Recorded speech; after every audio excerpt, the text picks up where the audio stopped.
Esta semana en el Masaje Cerebral esperamos que su podcast favorito, y si no, escúchenos, vamos a estar hablando pues, de unas ideas francamente revolucionarias que vinieron del sur global y pues transformaron la manera de entendernos como seres vivos, como especies. Y entonces vamos a estar también desilvanando qué es lo que nos hace humanos, qué es lo más importante para los primates. Nos vemos en YouTube o nos escuchamos en donde usted quiera. Delirios científicos radiomagnéticos. Alimento para mentes inquietas en estéreo. Historias naturales. Investigaciones peculiares. Descubrimientos sorprendentes. Narraciones desde las fronteras del saber colectivo que le ponen sabor a la semana. Porque a fin de cuentas, la ciencia que no es comunicada es ciencia condenada al olvido. Amasemos juntos esa materia gris y hagamos bullir el elixir del conocimiento. Esto es Masaje Cerebral. Materia gris en Tecnicolor.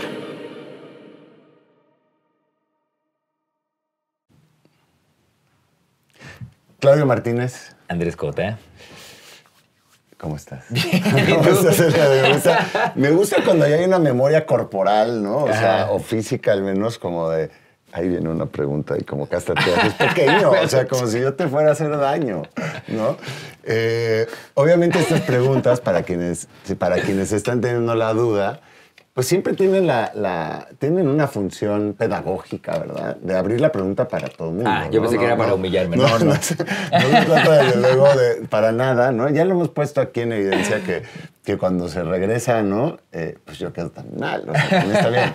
Pero esto va a estar muy fácil. No es la intención para aquellos que dicen, es que Andrés siempre se está burlando es de Claudio. Es un bullying, nunca salió de él. No, sí, bueno, sí lo fue, ya lo superó. Está consensuado, o sea, Claudio me da permiso.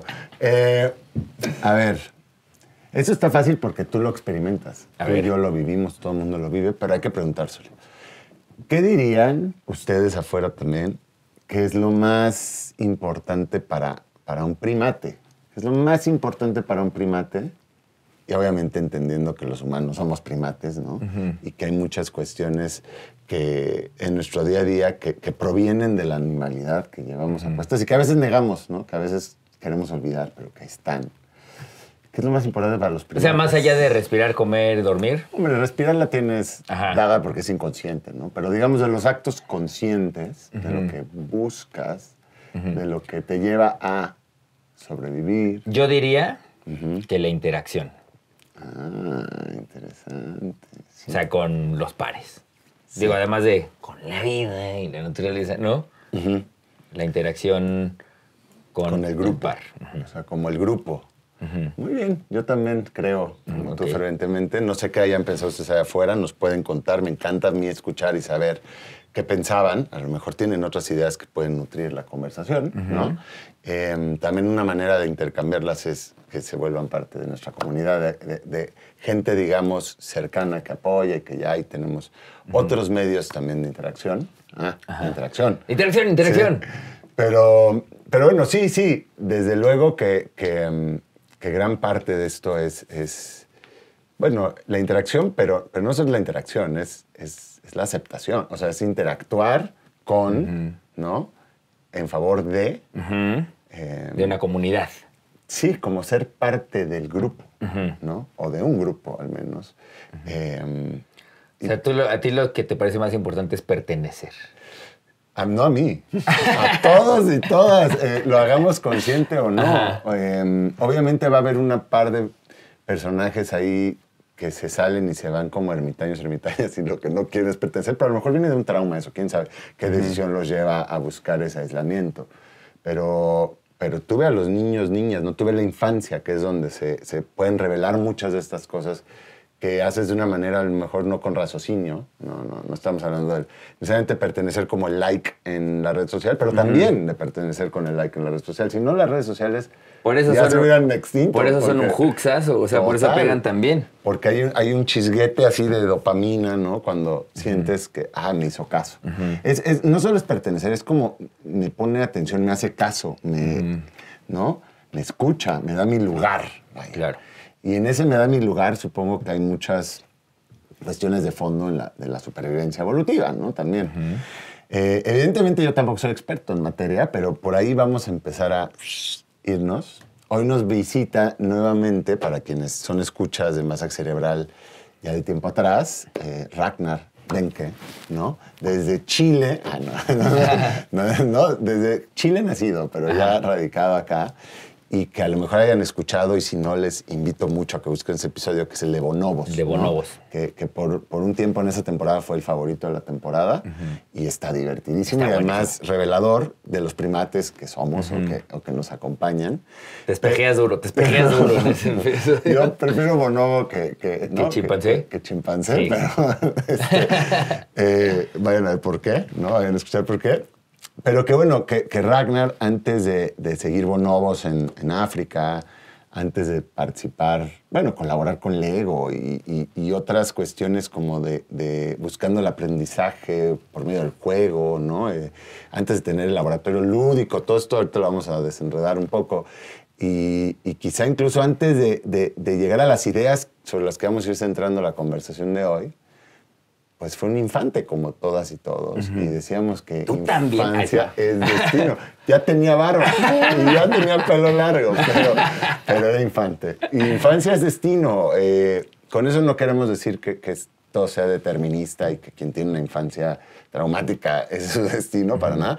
Pero creo que para quienes tenemos una infancia a lo mejor positiva o agradable, hay mucho que sucede en esos primeros 10 años de vida que marca buena parte del resto del camino, ¿no?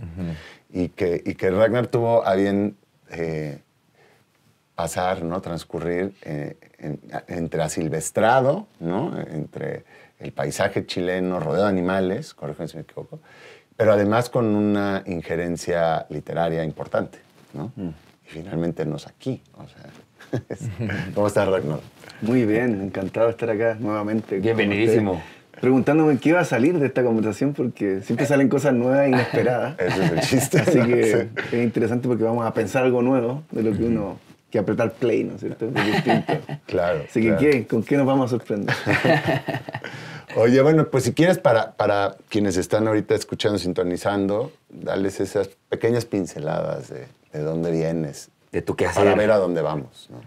Claro, bueno, ha sido todo un desafío para mí como ver de dónde vengo como algo no tradicional, porque cuando uno es niño, Sí. tu mundo es tu mundo. Y de repente te das cuenta que tu mundo es muy diferente al mundo de tus compañeros. Incluso yo iba a un colegio Waldorf, toda mi infancia fue un colegio Waldorf. Entonces ya un colegio Waldorf es un colegio no reconocido por el Ministerio de Educación, de un grupo de familias, padres de los madres de los 80 que dijeron, no, nosotros queremos otra educación, con juego, con naturaleza. Entonces ya cuando me socializo en un colegio totalmente alternativo, entonces fue ya en la universidad, o sea, ya más tarde cuando Te dije, domesticaste. vengo de un... No, hay que domesticarse. ¿Cómo uno dice de dónde vienes? Porque parece todo obvio, ¿no? Como, Sí, claro. obvio que... Entonces, el ejercicio de decir, ya mira, esto era lo particular en mi vida partiendo por que iba a un colegio Waldorf. Eso ya... Creo que tú también fuiste a un colegio de pedagogía activa. Bueno, sí. No sé si fue tu Sí, ¿también? escuelas activas, sí, Entonces, ya nos entendemos, pero eso no es lo natural. Lo natural son las escuelas públicas o los colegios tradicionales. Entonces, eso es un aspecto importante. Otro aspecto importante es como ya mi familia, no solo el contexto comunitario. Y la familia, por el lado materno y paterno, tenía como dos influencias importantes. Mi abuela básicamente se dedicó a la literatura, a desarrollar una editorial de poesía, editorial Unicornio. Además en Chile la poesía. Pues, Claro, entonces ella era amiga de muchos poetas que iban a la casa, tomaban... Yo vivía con mi abuela hasta los 15 años, con mi mamá y mi abuela. Entonces mi abuela tenía cosas espectaculares con la belleza y la poesía, por ejemplo. Decía, mijito, venga, siéntese acá. Y me regañaba así. Siéntese acá, por favor. O sea, ¿qué está haciendo? Y así, ¿no? Como una abuela. Siéntese acá y mire, por favor, la belleza de este cielo estrellado. ¡Qué belleza! ¿No? Y yo, por favor, no pierda el tiempo, me decía. Así como la belleza del mundo. ¡Qué maravilla! Contempla. Y yo como, míralo, pero mira que la Vía Láctea, como se estrella. Entonces ella así, y escribía poesía, sus libros. Entonces me invitaba a conversar y siempre para mí fue natural vivir poéticamente, ¿no? Claro, Y mi mamá siempre me decía, ¿qué es lo más importante de la vida? Así como tú lo dices, Fernando. la experiencia poética, naturalmente, ¿no? O sea, uno viene a la vida, hay que vivirla con una experiencia de belleza y de poesía. Y exaltada, ¿no? Claro, También, y exaltada. sí, sí. ¿Y cómo nos vamos a estar? Entonces, se estaba prohibido ver televisión, nunca íbamos a un mall, a una plaza. Vivíamos la naturaleza en el cerro, aunque en Santiago, pero en la precordillera. Entonces, toda esa vida que para uno era natural, de repente dije, ¡oh, qué privilegio!, ¿no? Estar con una abuela. Sí. Mi abuela fundó el Pen Club, refundó el Pen Club en Chile. El Pen Club es como esta asociación de escritores internacionales que básicamente protegen escritores, entre otras cosas, refugiados, o sea, escritores que han sido censurados, encarcelados. Entonces, y ella estaba a cargo de eso en Chile, entonces vivían muchos escritores en mi casa, o sea, pasaban. Y todo eso, y también ella me pedía que escribiera poemas, como que fue una educación poética muy, muy linda. Y por el lado de mi papá, claro, yo nací en el 85 y mi papá en el 84 ya había publicado con Maturana y Varela El árbol del conocimiento. Entonces, me acuerdo de los 7 años, por ejemplo, que estábamos con mi hermano grande, que me tenía atormentado porque decía que él era el rey de los enanos, pero no le podía decir a nadie. Me acordé. Me atormenté como un año con eso. Decía, ¡ay, qué karma! Yo soy el hermano del rey de los enanos. ¿Cómo es? Pero bueno, ese es mi hermano grande. Entonces estábamos dibujando y yo hacía un dibujo y yo decía, me acuerdo a los 7 años, decía, este es el dibujo que va a ser el símbolo y la bandera de la revolución cultural. Oh. Así nada más, poquito. ¿En serio? Pero con toda naturalidad. Ahora me acuerdo y digo, está bien raro este niño. Porque este niño hacía esos dibujos y no un pájaro. Ajá, claro.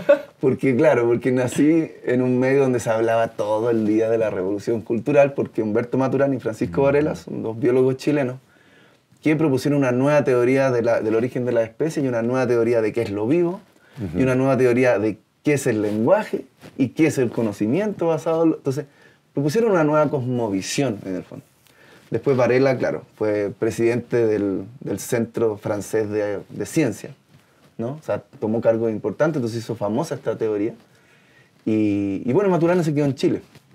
Pero cada vez más se están como viendo que estos apuntes que apuntaban hacia la epigenética, en el fondo, la fuerza de la relación, de la historia del organismo con su nicho, le da la identidad y no los genes. Ya. Y eso que es ahora normal, que la epigenética uno dice, claro, están los genes OX, está todo como el proceso de vida realmente cambia tu estructura. Eso en los 80 no se veía, tampoco se veía una perspectiva de que podíamos explicar la naturaleza humana desde la biología, sino que era algo más filosófico. El lenguaje también era de la lingüística, estaba muy famoso ahí. ¿Cómo se llama? El que ahora un intelectual muy famoso que hizo una de Estados Unidos. Chomsky. Chomsky era como pero Chomsky no tenía una visión biológica del lenguaje, era como una estructura simbólica. Entonces, ahora nos parece natural que somos primates que hablamos, primates con narrativa. Pero antes eso no era sentido común. Entonces fue una revolución y, por ejemplo, Sapolsky, no sé si muchos lo conocerán. Sapolsky, cuando habló con mi papá, dijo, tú eres Rolf Benke, el del legendario libro El árbol del conocimiento. O sea, en los 80 se hizo famoso esto en distintos lugares para los que estaban en frontera. Y claro, lo que hizo mi papá es que tomó el libro de Maturana y Varela, se llama De máquinas a seres vivos, y dijo, esto es maravilloso, esto trae como las posibilidades del entendimiento humano, pero hay que hacerlo divulgación científica. O sea, básicamente, dijo, para que esto sea transformador en la sociedad, tenemos que poder comprenderlo. Entonces fue bonito porque es un libro complejísimo de máquinas a seres vivos y pasaron 5 años haciendo el árbol del conocimiento. Órale. Que consistía en que Maturana y Varela daban charlas, mi papá las transcribía, las editaba con Maturana y con Varela y salió el libro a pura entrevista. Es un libro de entrevistas. Es un libro oral. Es un libro oral que tiene 10 capítulos que fueron 10 entrevistas principales. Y que es como que si de todo esto saliera un gran libro de lo que hacen ustedes, ¿no? Sería un libro precioso. Entonces, depende de quién lo haga. Entonces, en esa conversación se formó mi papá con Humberto Maturana y Varela.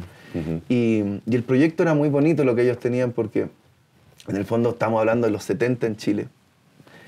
dictadura, Total. Guerra Fría. Horrible. Sí, sí. Dos grandes discursos de cómo hay que hacer la sociedad y qué es la vida y qué es el ser humano. O sea, teníamos la revolución soviética, o sea, los rusos por un lado, los gringos por el otro, y se peleaban a muerte el sistema económico, pero había narrativas detrás de eso.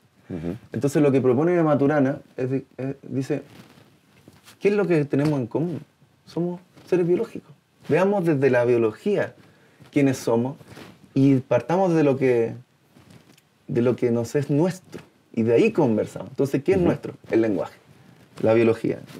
Entonces, es muy parecido al discurso, yo siempre lo relaciono con el discurso de Whitman. Que Whitman, cuando ustedes ven así su libro de anotaciones, así como este, es que tú me dijiste, el libro de anotaciones. Para quienes están viendo, pues vean que tiene, ¿no? Y para quienes no, se los sugiero, para quienes están solo escuchando, bueno, se podrían tener reminiscencias, apuntes de los que hago yo, pero estos tienen más colorido, ¿no? Tienen como un impacto visual. Ya te vamos a regalar unos marcatextos, porque tú necesitas marcatextos. Esos marcatextos desde el Patreon, gracias. Claro, ¿no? Y decía que muchos de nosotras hacemos eso, ¿no? Ponemos textos, pero es muy lindo ver los apuntes de Whitman, porque él decía, el contexto en que Estados Unidos tenía esta guerra de secesión, ¿no? De pro-esclavitud contra esclavitud. Entonces él decía, yo soy el poeta del amo y del esclavo. Y borra eso. Y está tachado. Dice, soy el poeta del cuerpo. Entonces en el cuerpo hay algo común entre el amo y el esclavo, ¿no? Claro. Si hablamos desde el cuerpo, tenemos inmediatamente un acceso. Un terreno común. Un contacto humano. Entonces el árbol del conocimiento se llama el árbol del conocimiento, las bases biológicas del entendimiento humano. Ellos creían, en los 80, ya cuando se publicó, que con esto iban a poder unir a la humanidad.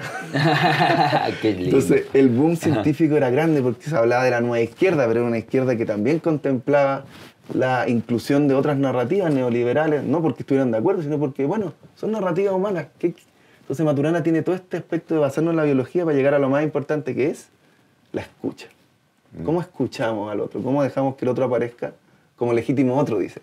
¿No? ¿Cómo es que antes de que yo le ponga el prejuicio de, no, este es científico, no, este es un religioso, ¿no? Sino como, ¿quién eres tú?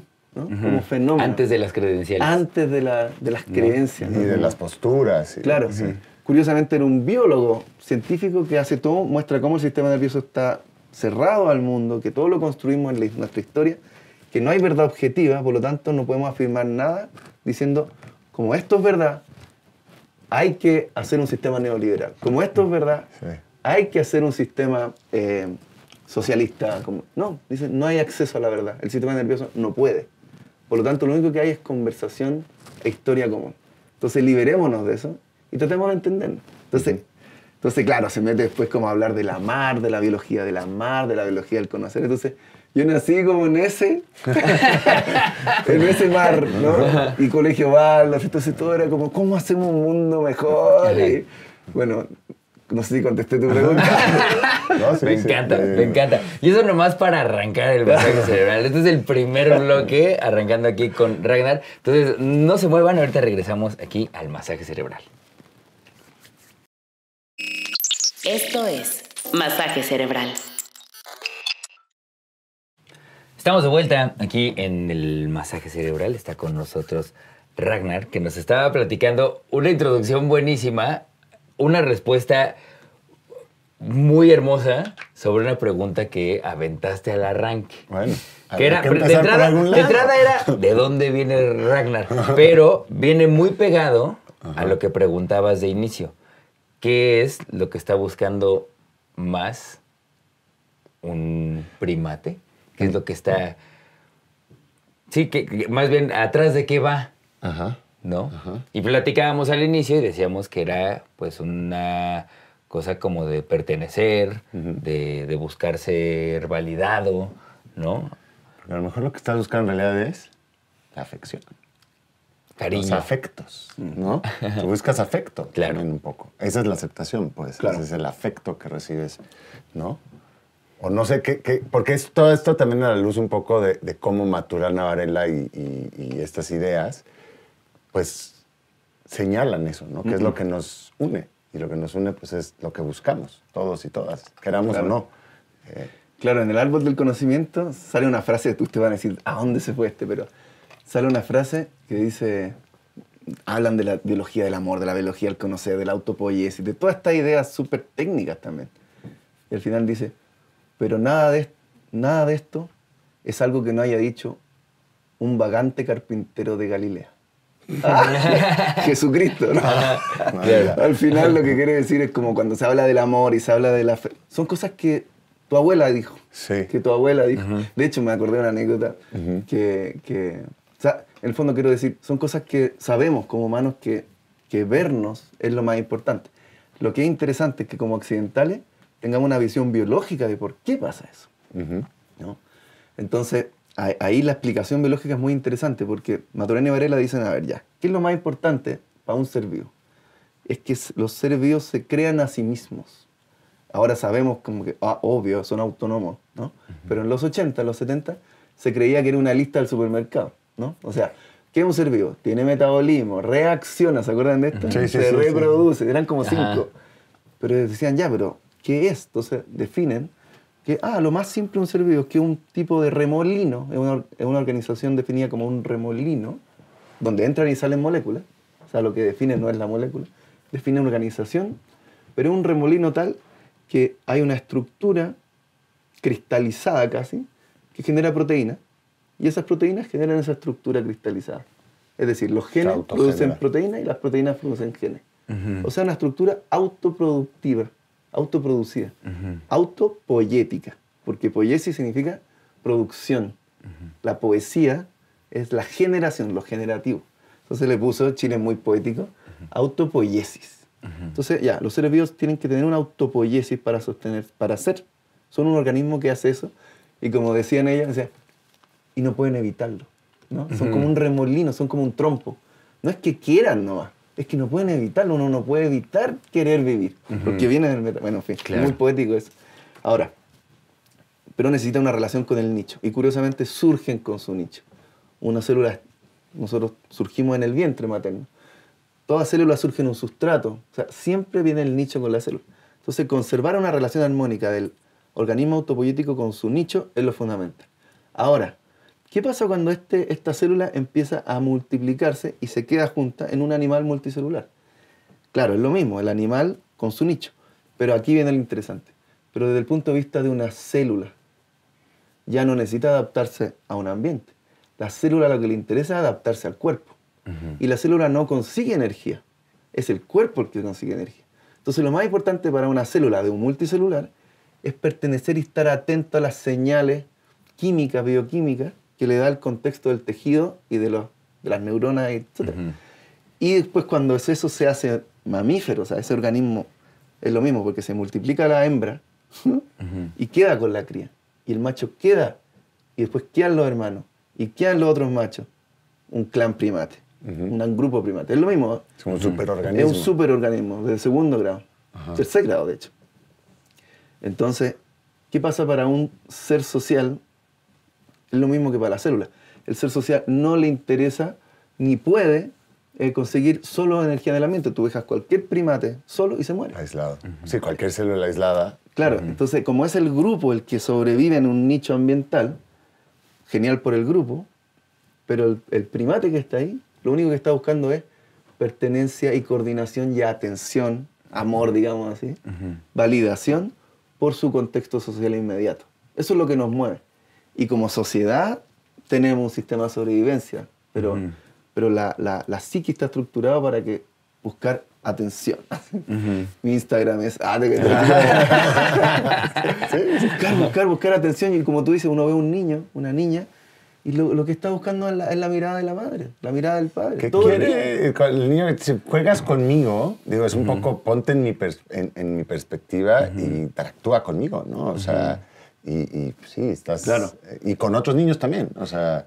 Y todo adulto sabe que si un niño te pasa un teléfono invisible, contestas la llamada. ¡Por supuesto! ¿No? O sea, le entras, Y hay algo interesante en los animales que son más prosociales, o sea, que tienen una complejidad social más grande, que pueden conquistar nichos más diversos y más inciertos. Ergo, Homo sapiens, ¿no? Es como, estamos en todos los nichos del planeta. Bueno, mientras más compleja, sofisticada es una especie social, la infancia es más larga. ¿Y qué significa una infancia larga? Porque la infancia es siempre la máxima plasticidad y prosocialidad. Y como somos la especie que tiene la infancia más larga de todas, un chimpancé madura como a los 7 años. Nosotros a los 15 sexualmente y a los 30 los lóbulos frontales. Casa. Y a los 35 nos vamos de casa. Y nunca nos vamos de la sociedad. Entonces, tenemos la infancia más larga, lo que significa que somos los animales más prosociales que hay. Somos los más vulnerables y dependientes de la mirada del otro, porque somos como niños. Y les contaba en el otro podcast que hicimos, que si tú miras el cráneo de un chimpancé recién nacido, es igual al de un humano, las mismas proporciones. Les sale además ceja a los chimpancés recién nacidos. Tienen solo pelo en las cejas y en el cuero cabelludo. Muy similares. Sí. Es decir, ahora descubrieron somos infantes perennes. Que en el fondo lo que caracteriza a la especie humana es que es un chimpancé, pero infantilizado. Bebé. Es como un ajolote. Neoténico. Es neoténico. Es como las características de los infantes. De la cría.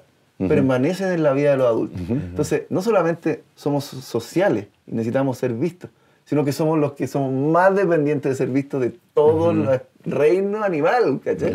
O sea, necesitamos atención hasta que nos morimos. Y bueno, hay que aceptarlo en vez de decir, solamente quérete a ti mismo. Uno necesita el afecto de los otros. Uno por eso es vulnerable, porque solo no puede existir. Entonces ya, aceptémoslo y vengamos a estos programas, demos el Instagram. Autoafecto también eso, la aceptación lleva ese autoafecto, ¿no? Tácitamente. Pero es muy social ese autoafecto porque tú te haces un autoafecto con los valores social de la sociedad. Entonces una persona se va a querer a sí misma según los criterios que aprendió. Y se trata mucho en terapia, digámoslo así, de que tú aprendas criterios más amplios de ti para que valides cosas que la sociedad te enseñó a detestar de ti. Claro. Y es como, bueno, pero soy un animal, también puedo equivocarme, también puedo... Es como autoafecto cambiando la narrativa de donde viene y también apoyado un poco por estas cosas mamíferas que se le llama automaternarse la meditación, ¿no? Ah, sí. Sí, porque ¿cómo se materna un mamífero? Básicamente es calor, gentle touch, o sea, como gestos, caricias gentiles. Y vocalizaciones tiernas. Entonces cuando alguien te calma te dice, te toca, calor, tranquilo, y te hace... Entonces calor, y entonces calor, vocalizaciones y gesto caricia tranquila, es lo que es la meditación, pues como respira, va a estar todo bien. Es un gesto social la meditación, no es tan individual como se cree. Es una manera de, como tú dices, autoafecto. Oye, y pensando en eso, no sé dónde. O sea, porque justamente en este orden de ideas, ¿qué tan antinatural es entonces el hacerte de... Porque yo lo veo mucho porque trabajo con adolescentes, pero se puede llevar casi que a cualquier espacio social. Hacerte de un círculo de gente que también está... que puede ser una red que te contiene en un punto, pero que en otra es, y lo decías, ¿no? La sociedad te pide cosas, te exige tal y cual, y entonces quieres la validación de un espacio en el que también te violentan, ¿sabes? O sea, ¿qué tan antinatural es para nosotros como especie o qué tan dentro de ese mismo tablero está la violencia? Y dígase cualquier tipo, ¿no? Desde la verbal hasta la del abuso, hasta la física, ¿no? Bueno, ahí nos ponemos serios porque esa es la tragedia humana, que nos importa mucho más que nos validen que la paz, ¿no? Entonces nosotros generalmente podemos mantenernos en relaciones tóxicas, en relaciones violentas, etc. Porque por lo menos nos ponen atención. ¿Cómo se sale de ahí? Con otra relación afectiva que no te trate mal, pero es con otra. Nadie sale solo de ahí. Es intercambiar. Tienes que intercambiar a un grupo primate por otro, pero ningún adolescente va a decir, bueno, me quedo sin mis pares. No pasa eso. Conoce a otra persona que se enamora y la lleva al grupo evangélico y salen de ahí. O sale del grupo evangélico para ir a otra, ¿no? O sea, vamos cambiando de tribu, pero es más importante pertenecer que sentirte bien. Nadie da paso sin guarache, dice el dicho mexicano. Es un poco llevado a esto, ¿no? Y que lo que estás diciendo tú y lo que estás diciendo tú es un poco la base de las sectas, la base de los nacionalismos y esos nacionalismos que pueden llevar a guerras, ¿no? O sea, cualquier grupo lo puedes ver al tamaño que quieras, esa aceptación y esa coerción ¿no? Y por no dejar de figurar en este grupo, yo estoy dispuesto a irme a la guerra y matar a otro ser humano, ¿no? Claro. Y mientras más numeroso es ese grupo, ¿no? Parece realidad. No es que parezca realidad, si los primatólogos dicen algo muy bonito. ¿Qué es la verdad para un primate? La verdad es la coordinación, que la coordinación nos permite sobrevivir. Entonces, curiosa la frase, ¿no? La verdad, lo verdadero, es lo que permite coordinación, no una verdad narrativa. Ya, esto es verdad o mentira, la física es verdad. No, lo que es verdad es si coordina. Entonces, para ti la verdad es tu grupo. Entonces, ¿cómo vas a salir de ahí? Si tu grupo es grande y si todo el grupo dice que tenemos que estar en una sociedad de consumo, ¿por qué no vas a estar en una sociedad de consumo? Tendría que haber otro grupo alternativo, marginal, que te dice, oye, pero acá también se puede vivir con menos. Viva con menos. Hashtag vive con menos es más. Ven con nosotros. Bueno, sí, y también ya volviendo a la cosa con la adolescencia, porque es un momento bien delicado, ¿no? Y yo creo que es un momento en que la vulnerabilidad está más a flor de piel, porque estás más consciente de esa vulnerabilidad y a la vez, ¿no? Como que... Y también te haces consciente de que puedes hacer daño, ¿no? Y de que puedes ejercer un poder o no, o sea, que está migrando manipular de o no. Estás saliendo de tu familia estás mediando a otro. Exacto, estás cambiando ahí, de tribu. Eres un puente, ya no te interesa lo que piensas tus papás porque te interesa ya el mundo más reproductivo, o sea, el mundo de también. tus pares. ¿Qué se puede hacer con ellos? ¿No? Como que están en otra los adolescentes. Claro. Y en ese mundo estás totalmente abierto a tus pares y a lo que, te toque. Por eso es importante los amigos. Claro. Amigos, ¿Y a qué te colegio juntas. y en qué contexto? Por ejemplo, el salmón, creo que te contaba la otra vez, pero es muy lindo porque el salmón pone sus huevos río arriba, se desarrolla, vuelve al mar, pero cuando quiere poner sus huevos, va y lo pone de nuevo arriba. Se devuelve. Y cambia su fisiología. Entonces uno dice, el salmón no cuida su huevo porque lo deja y se va. Pero no lo dejan en cualquier parte. No los dejan en mar. Sí, es cierto. Lo dejan ahí donde sabe que se va. Entonces, elijan bien a qué colegio, a qué escuela. Consejos para la... O sea, es muy importante el nicho en el que... Se dice que el nicho es el tercer maestro. O sea, el primero vendría siendo la madre, el padre, el segundo los profes. Pero el tercero es el nicho. Entonces, ¿en qué lugar uno decide vivir con su hijo? ¿Qué barrio? ¿En qué escuela? ¿En qué amigos uno mismo tiene como adulto? Bueno, el nicho, o sea... Es un nicho ecológico, ¿no? Exacto. Y el adolescente va a estar ahí. Entonces tú no puedes elegir, no te va a creer a ti, pero sí tú puedes, de alguna manera, tratar de ver qué nicho estás proporcionando. Como el salmón, llevarlo y mandarlo a un internado. A la escuela militar. A la escuela militar. ¿Te vas a la escuela? No, eso es el contrario. Pero sí puedes, ojalá, haber dejado ahí, no mal que bien, una especie de pensamiento crítico. O sea, los suficientes elementos para que incluso en ese momento haya una cierta posición crítica ante el entorno, ¿no? También. Sí, eso es bonito y eso apela a lo que dice Maturana, que así como los bonobos viven en una tercera dimensión, que es subir y bajar árboles, dice, los humanos, nuestra tercera dimensión es que vivimos contándonos cuentos de quiénes somos, de cómo es la vida. Claro. Entonces, vivimos en nichos narrativos. Sí. Entonces, ¿qué nicho narrativo hereda esa niña, esa joven? ¿No? Y ahí puede ser un nicho narrativo crítico, creativo, que acepta todo lo que le dicen. Entonces, ese nicho de pensamiento crítico va a ser clave cuando se encuentre con otras tribus. Totalmente. Porque se va a encontrar con otras tribus. ¿Y cómo va a relacionarse? Claro, de eso no podemos huir. No, y por suerte, si no ya la endogamia sería... Podríamos borbones. Viva la diversidad, pero la diversidad trae un conflicto. Claro, y una No están responsabilidad así, ¿no? Y puede ser dañina. La diversidad no es solamente diversidad de plantas, puede ser diversidad de monstruos. Claro, totalmente. Hijo, con eso vamos a una pausa y ahorita regresamos para seguir platicando aquí con Ragnar Benke. Materia gris en Tecnicolor. Masaje cerebral. Estamos aquí entrando a nuestra segunda mitad de un masaje cerebral con Ragnar Benke, que hemos ido de aquí para allá, pero todavía nos falta ir a cuidar. No, nos falta ir, o sea, creo que ahorita que Ragnar dijo de la diversidad de monstruos, claro que se refería a esta mesa. que se refería aquí a la hora. No, que claramente pues como todo, o sea, también en la parte humana, pues tenemos estas...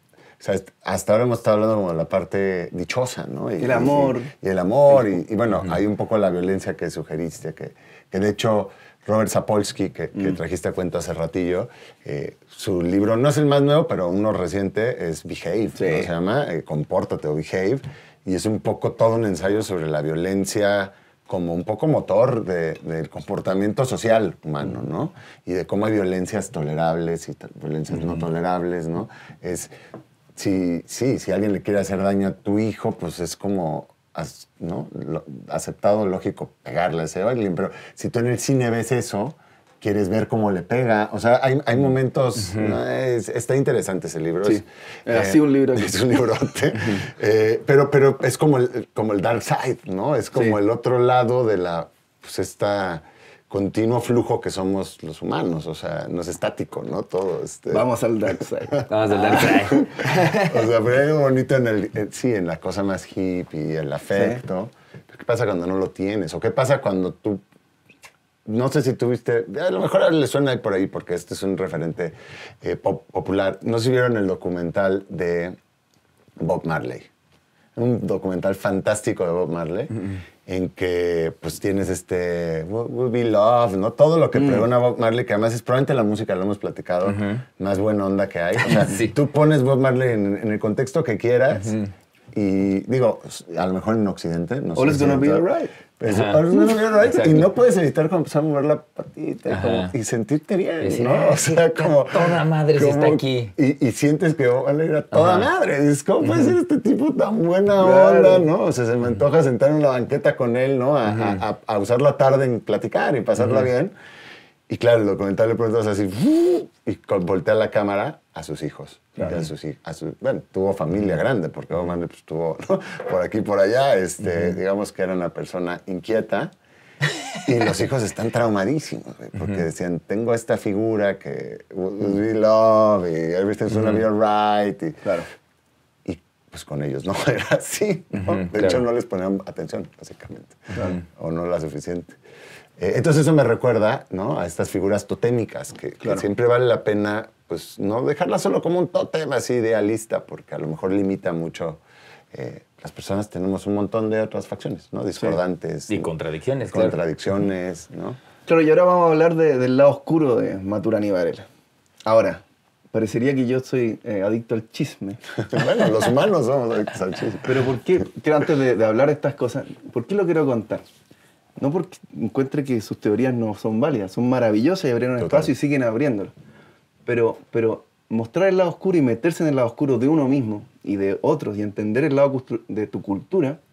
Yo le pregunté a ChatGPT, después de hacer toda esta reflexión, escribí páginas y páginas, le dije, ¿de qué sirve todo esto? ¿Por qué estoy entrando al lado oscuro? Así, ¿no? Le pregunté. Me dijo, por dos cosas muy importantes. y tenía razón porque me dijo, por dos cosas muy importantes. Primero, porque el lado oscuro está lleno de recursos.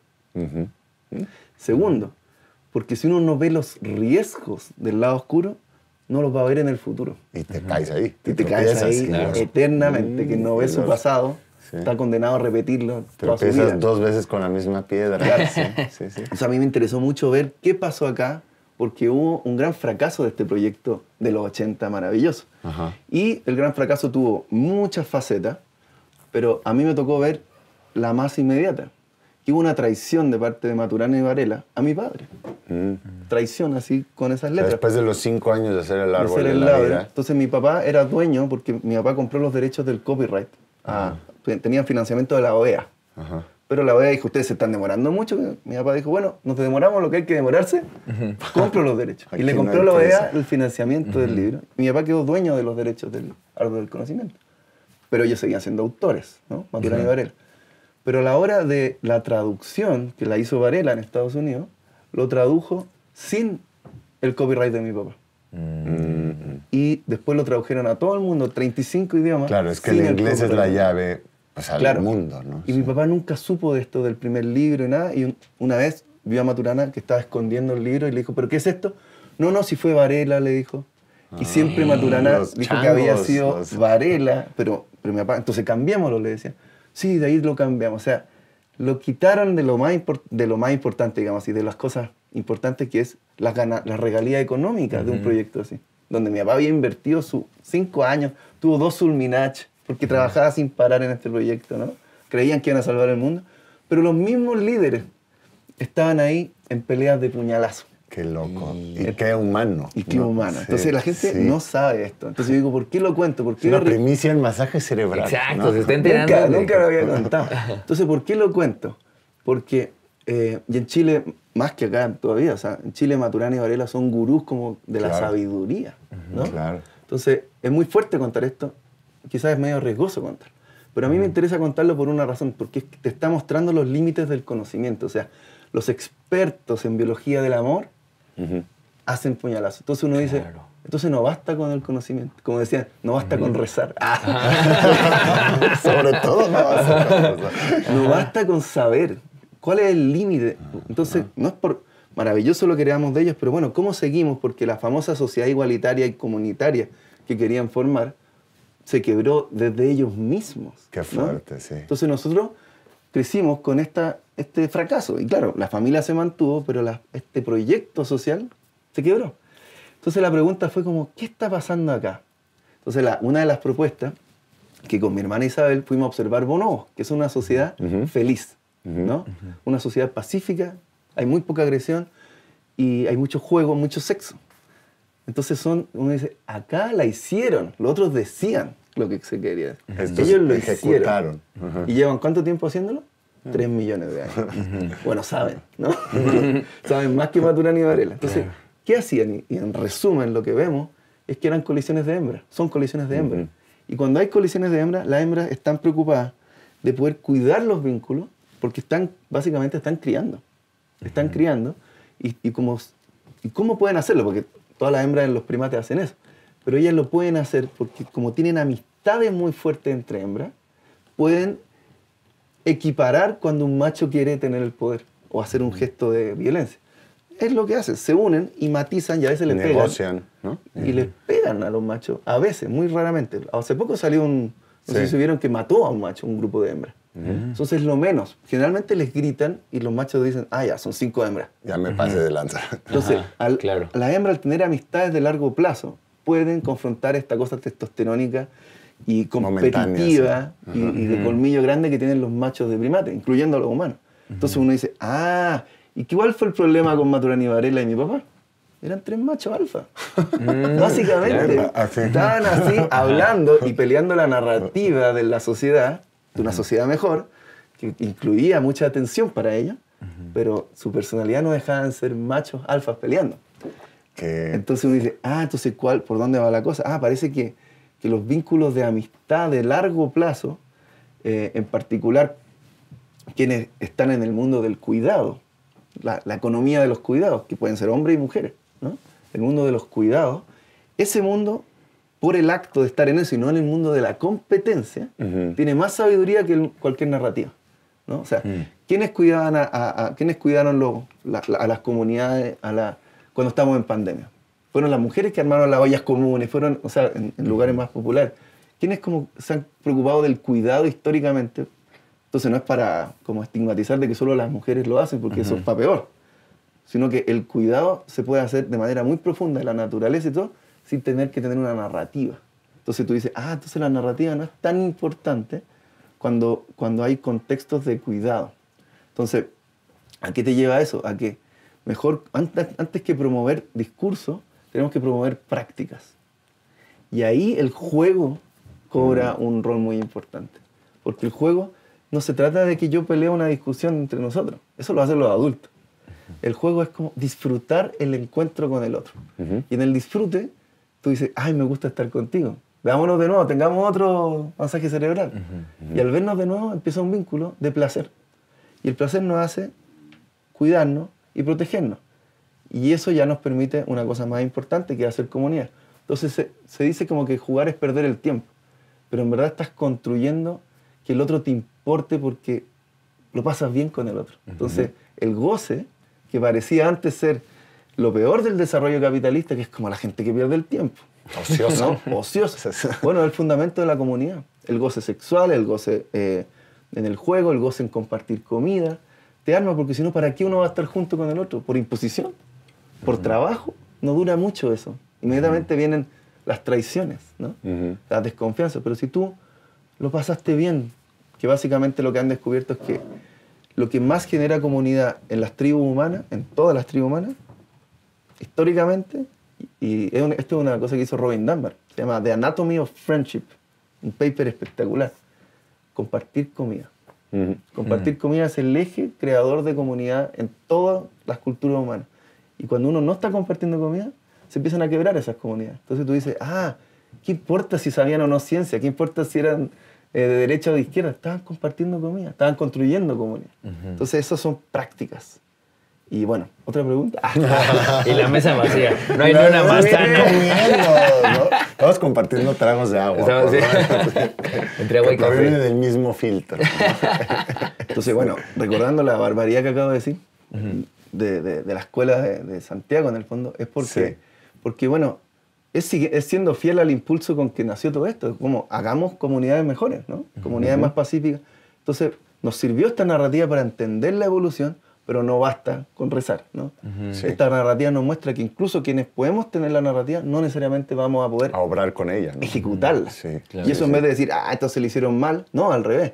Dieron un pasito para mirar esto y ver por qué esta contradicción. Y ahora que la entendemos, bueno, tenemos más herramientas. Entonces, como tratar de llevar el legado lo más lejos posible. Claro. Ahora, quienes armaron las escuelas Waldorf y quienes me metieron a un colegio Waldorf y todo, fueron mi mamá, mi abuela, mi tía, ¿no? O sea, como que se preocuparon de que esa infancia estuviera en juego, en cotidianidad, en compartir comida, en hacer comunidad. Entonces, claro, mi abuela, ¿no? Como que uno dice, qué increíble, tú te formaste con estos grandes referentes. Ya, pero el referente de mi abuela, de mi tía, de mi mamá. Y que es el día a día, además, ¿no? El minuto a minuto. Sí. Ahí se construyó esto. Entonces, y además que ellas cuidaban a todos estos grandes machos, estaban ahí cuando sufrían, cuando lo hirieron. Entonces estaban ahí, pero no son lo visto. Pero ahora la misma ciencia te muestra, oye, ahí parece estar la clave. Esa estructura es lo que da todo lo demás. Sí. Yo tengo, es que tengo varias preguntas y comentarios, pero ¿les parece que hacemos un cortecito y vamos a nuestro último bloque para cerrar aquí con Ragnar? No le cambie, está usted en el masaje cerebral. Ahora también en pantalla. Masaje cerebral. Andrés Cota, ¿qué harías tú después de todo lo que hemos platicado hasta ahorita con Ragnar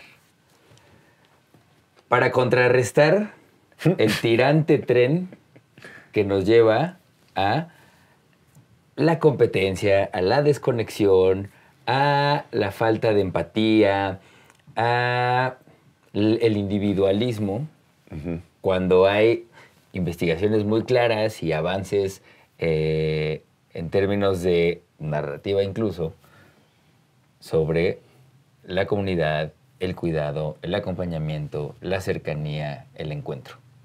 ¿Qué haría yo? ¿Realista o no realista? O sea, además de traer comida la próxima vez que nos sentemos a platicar.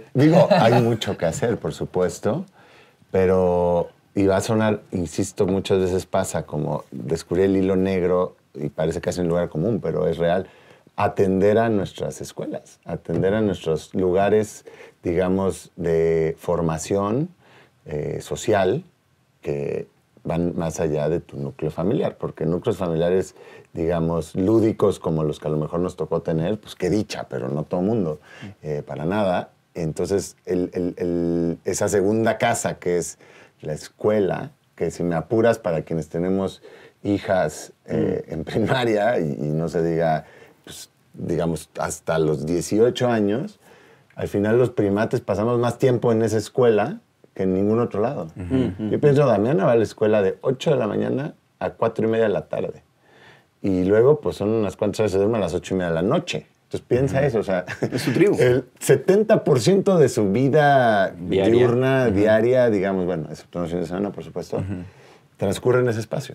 Entonces, claro que es determinante y claramente, pues hay escuelas que para cierto privilegio, porque pues, pero habría que hacer escuelas públicas pensadas con otros parámetros. Yo lo veo mucho, sobre todo como niños, niñas, tú también lo has visto, o sea, sobre todo antes de los 7 quiero pensar, porque 8, porque yo ya veo un cambio ahora en Damián y sus amigas que empiezan a ser más cerebrales y empiezan a entretenerse mucho en cosas que tienen que ver con intelecto.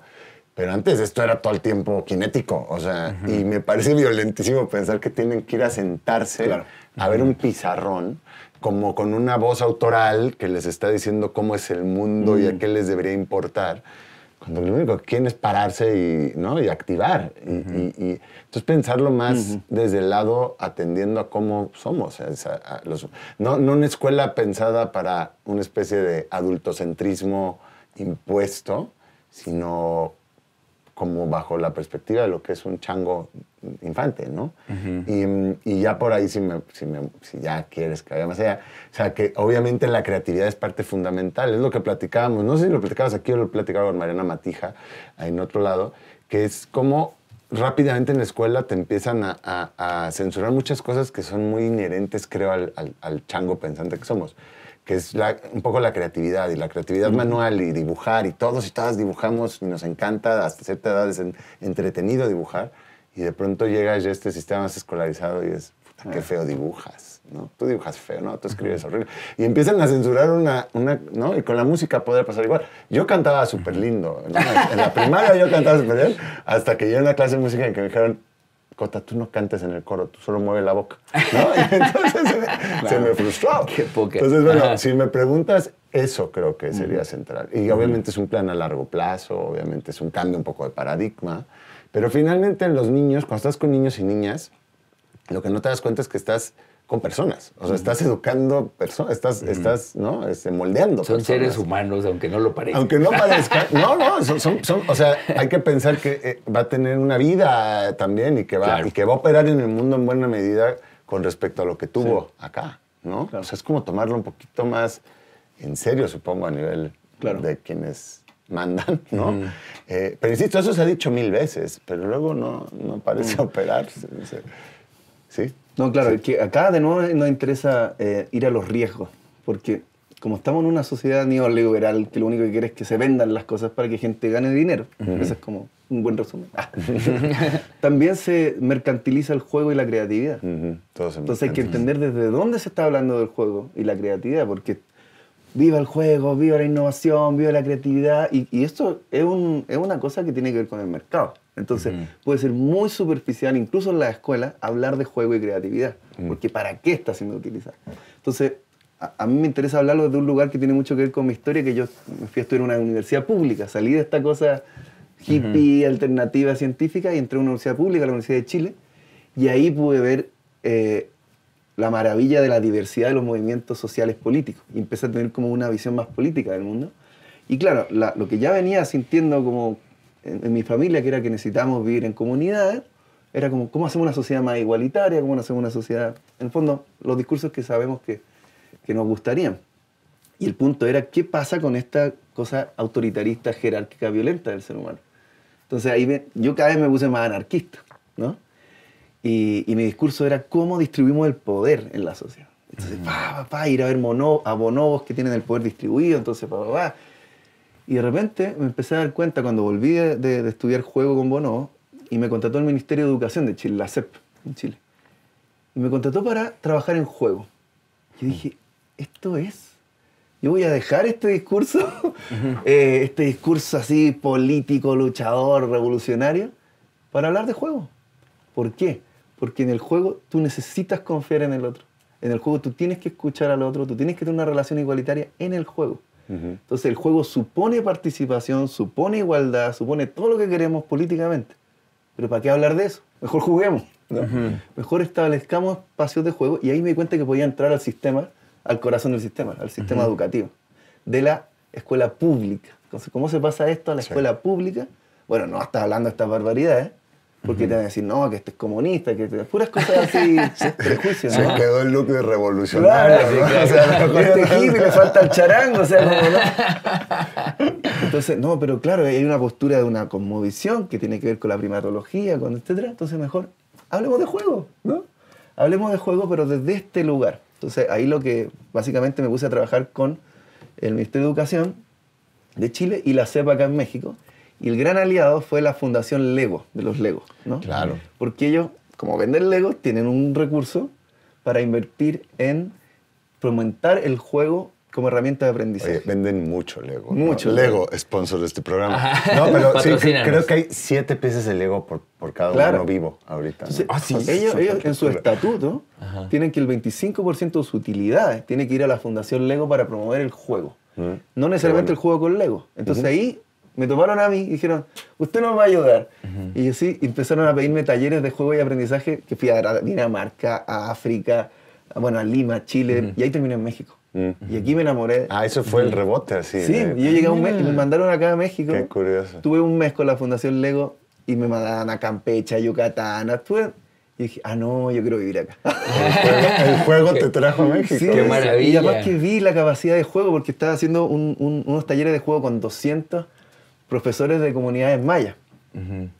Entonces yo decía, ya, ahora tienen que hacer un juego ustedes, inventar. Y empezaron a hacer una especie de matinal, como Sábado Gigante. No sé si conocen acá Sábado Gigante. Claro.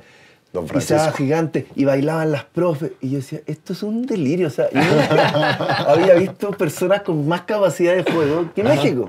Y dije, no, yo me Que vengo los para mayas. acá. No, Capacidad de juego. O sea, la otra vez vi una carroza funeraria, todo muy lento, y un tipo en una moto vestido de Monster Inc.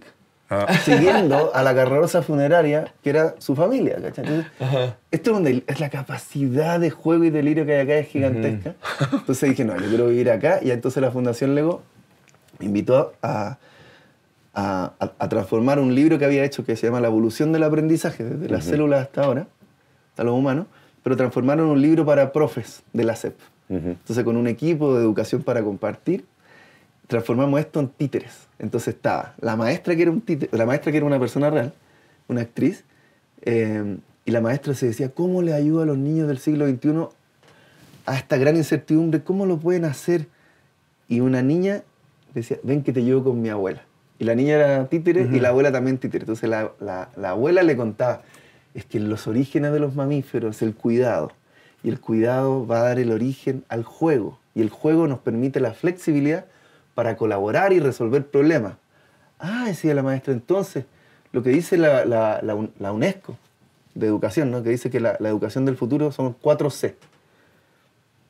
Colaboración, básicamente humana, para eso se necesita una buena comunicación y para eso se necesita pensamiento creativo y crítico. Entonces, ¿cómo se llega a eso? Explicando la evolución de las 4 C. Entonces, fue como transformar en un juego de títeres para las profes de la SEP, para que entre en la escuela pública. Y después me dediqué con Santillana, la editorial Santillana, pero que en vez de, me pidieron que hiciéramos algo lúdico para la escuela. Entonces tomamos la nueva escuela mexicana y la transformamos con un equipo, que ahí facilité esa experiencia, en 72 juegos de mesa. Entonces, toda la primaria, que son 1500 objetivos de aprendizaje de la nueva escuela mexicana, la transformamos en estos 12 juegos de mesa por año. Entonces los niños, la profesora en vez de llegar con un libro de clase, llega con un juego Está muy bien. Un juego de mesa que, por ejemplo, toma un caso, un derrumbe en Iztapalapa. Entonces, claro, algunas casas de gente con más dinero se quedaron como paradas y las otras... ¿Por qué? Porque hubo una historia de égidos y una historia de discriminación, pero también, cómo funciona la matemática del aluvión. Entonces ven ecología, matemática, historia de México, sociología, todo en un solo juego donde ellos tienen que salvar que se derrumbe. Pero para eso hay que cambiar las regulaciones sociales, así como... Wow. Entonces hay que inventar juegos multidisciplinarios con desafíos concretos. Entonces lo ven 3 semanas, terminan el juego, lo ganan. Se dice como, es el grupo contra el juego, no es contra ellos mismos. Ya, ¿no? claro. Entonces ven un juego 3 semanas y ven toda la materia de todas las disciplinas de esas 3 semanas y van con otro y van con otro. Entonces terminan la primaria y ya han visto todo y ni se dieron cuenta. Ese fue los 9 de 72 juegos. Entonces ¿cómo lo baja y lo baja y lo baja hasta que entres al sistema público? ¿Cachai? Esa fue la épica de la cuestión. Claro. Y aquí estamos. Y aquí estamos ahora. Bueno, y quien tenga una vez más hijos, hijas, sabrá que juegan Turista o Monopolio o cualquier juego de mesa y pues aprenden matemáticas, ¿no? Y aprenden un poco de geografía. Claro. O sea, eso quiere decir, intencionadamente, usando el juego, ¿no? Pues podrías ponerles cosas. Que hasta donde yo entiendo, el Monopoly estaba planeado para... ¿La escuela? No como para decir, vean cómo está mal que alguien se haga de todo, o sea, de todo el poder. Y pasa todo lo contrario. Y pasa todo lo contrario, la gente se pelea jugando Monopoly. Claro. Pero la intención era como, ven cómo no se puede, no se acaba. Ya. O sea, Sí, no se acaba hasta que no se acaba con Sí, la la amistad. codicia, Ajá. ¿no? Sí, la ambición. Digo, ahí, no sé si esa era por ahí lo leí o lo escuché, entonces... Claro, y distintas culturas tienen distintos juegos. No es que... Entonces, hay juegos que eran, por ejemplo, uno ve en los 90, no sé, juegos muy violentos, juegos muy discriminadores. O sea, el juego en sí mismo puede ser horroroso. Por eso hay que saber bien cómo se juega, desde qué epistemología política. Pero es como, ¿qué sociedad estás apuntando con tu juego? No solamente, ya que jueguen, sino que es que jueguen, pero en qué... básicamente lo que dice Foucault, ya siendo pretenciosos. No, pero Foucault dice algo muy lindo, dice como, sí, los niños crean juegos que les soplan los adultos. Ajá. Porque básicamente la infancia, niñas y niños juegan a imitar a los adultos. Entonces, los juegos tienen que ser mundos que nosotros como adultos queremos construir. Y ahí nos van a imitar naturalmente, pero no por decirles que hagan el bien van a hacer el bien. Probablemente van a hacer, ya no ocupen el celular, niños. Ocupando el celular. Y tú estás así de, no. Sí. Entonces ahí la imitación y los primates de nuevo nos muestran, entonces nosotros de nuevo tenemos que reflexionar sobre qué mundo estamos haciendo nosotros, nosotras. ¿Viste ahí un cambio, no? Claro. Nosotros. Sí, sí. El mundo. Es maleable todo eso, sí. Nosotras. Genérico. ¿Por qué tiene que ser masculino? Cambiemos entonces. Nosotras. ¿Qué mundo estamos haciendo nosotras? Entonces la infancia imita. Entonces el rol masculino no es lo más importante. Entonces empieza a cambiar. Pero en nuestra reflexión como adultas, que puede pasar algo interesante más que en la educación infantil. Para mí lo más interesante de hacer los 72 juegos es cómo era el trabajo con los profes. Sí, exacto, los profes haciendo Las juegos. profesoras y jugar con ellos con el sistema de creencias. Y ahí me meto con una herramienta que he desarrollado hace 25 años, porque lo hice desde los 15, que es el biomapa.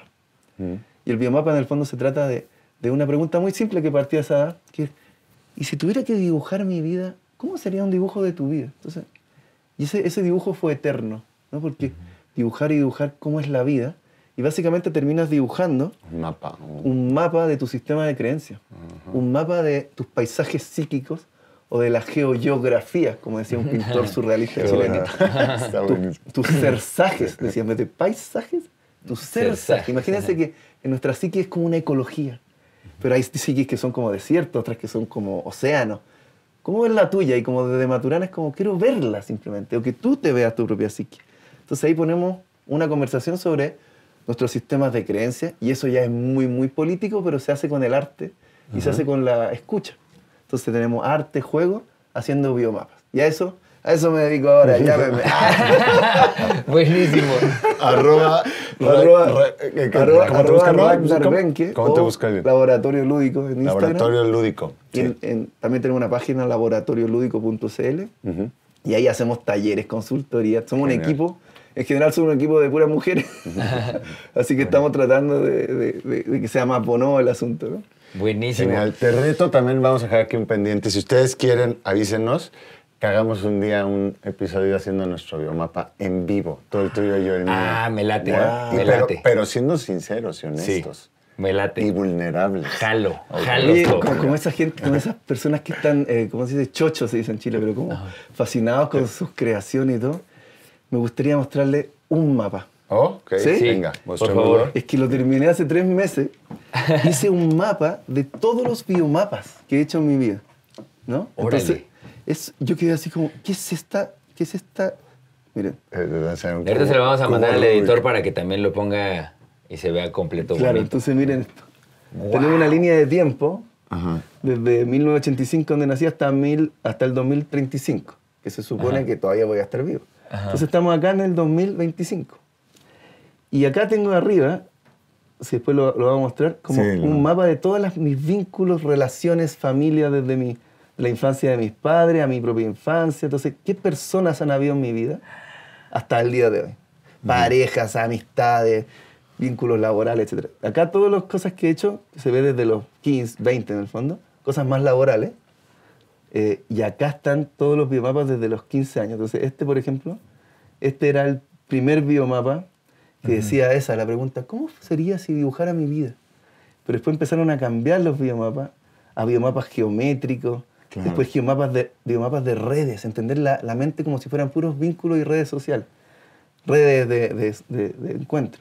Y después empieza el observador, ojo, está la epistemología, nosotros siempre estamos observando el mundo. Y después empieza, ¿qué pasa con el inconsciente? No lo hemos metido. Y después sigue, etcétera, etcétera, hasta el biomapa de ahora, que es como con la evolución. Película, ¿no? Es una claro. Sí, es una animación que me hizo ChatGPT. Claro. Entonces, yo fue como así, esta es mi historia psíquica. ¿no? Está increíble. Esta es la historia, y cada cual tiene esa historia psíquica, no todos lo hemos dibujado, pero cada cual ha tenido cómo te han cambiado tus nichos narrativos. Claro. Y verlo da mucha potencia, porque es como, hay opciones, hay muchas maneras de mirar el mundo, y si hay opciones, hay libertad. Buenísimo. Ragnar, muchísimas gracias de nuevo por venir al Masaje Cerebral. Siempre es una gozada tenerte por acá. Y bueno, pues usted no deje de suscribirse al canal de YouTube, no deje de ir a Patreon, no deje de seguir a Ragnar en sus redes. Y nos vemos y nos escuchamos en el próximo Masaje Cerebral. Esto fue todo el Masaje Cerebral por hoy. En la próxima emisión, seguiremos alimentando a las mentes inquietas a través de sus sentidos.